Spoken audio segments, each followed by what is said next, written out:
it's Katie, and welcome to day 17 of Breast Health Awareness Month.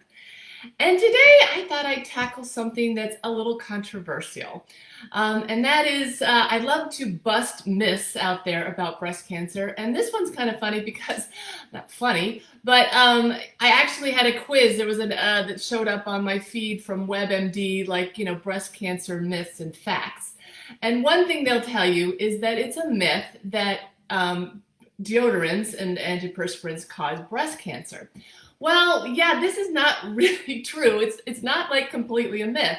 So here's the deal. And I'll just tell you right off the bat too, that doctors are not allowed to like say something is so unless there is a ton of data of proven scientific studies done on something to prove that something causes a result.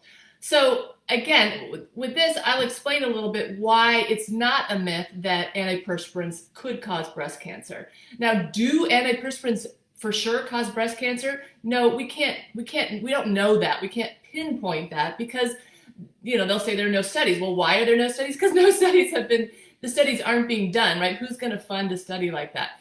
Certainly not the people that make antiperspirants and deodorants. But anyway, here's the deal.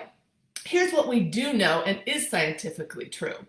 Most deodorants, in fact, I think all not deodorants, see, that's the key word. Most antiperspirants use aluminum as the ingredient which actually stops or, doesn't allow for perspiration to happen. Now, we know for a fact that aluminum is an endocrine disruptor. It is a toxic substance to the body. We do not want to be having a whole lot of aluminum in our body. We also know that the skin is our largest organ and things are absorbed through the skin. And your armpit area is very sensitive. That's an area that is actually your detox area, right? You've got a lot of lymph nodes in that area. And that's the area that you want to keep open. Again, your body was designed to sweat and eliminate toxins out of your armpits, right? So just the fact that you're stopping that process is not a good thing, right? You want to sweat and get the toxins out. You don't really want to stop them up. So, okay, yeah, maybe you have that really important meeting or something and you need it like once in a while. But as an everyday thing, I would not recommend you ever using antiperspirants, frankly. But that doesn't mean you can't use deodorants. You can use deodorants, and there's a host of really good ones out there. Again, I don't usually like to just, promote specific products, but, people always ask me, so what the heck?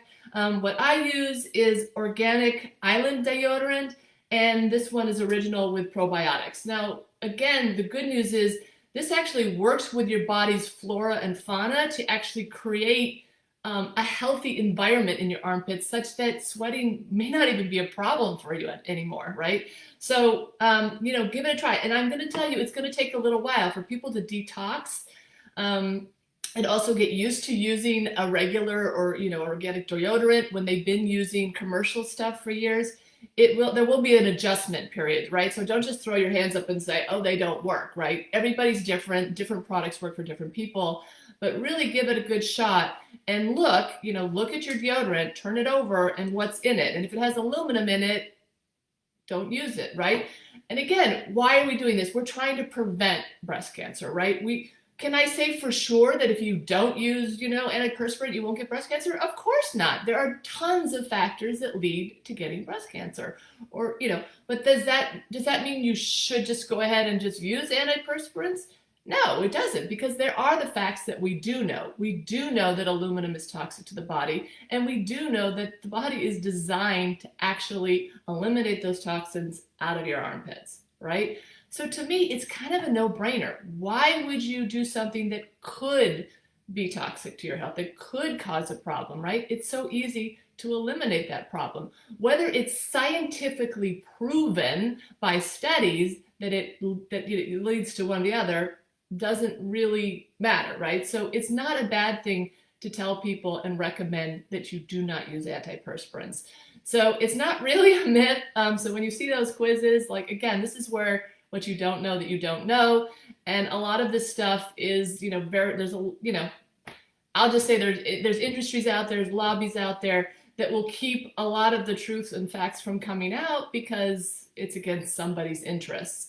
But, or, just because. Anyway, again, I try not to get political about all this. I'm just trying to give you the knowledge you need to know so that you can be safe. So that's what I say. And actually, I even looked it up this morning. And what was that article? I think I do want to share with that. If you go to the National Cancer Institute, and it says, is there a link? And it talks about it, and it talks about all the negative things and the studies and whatnot. So yeah, there is a possible relationship. Doctors have said this. So, and again, the studies just aren't out there to make it conclusive.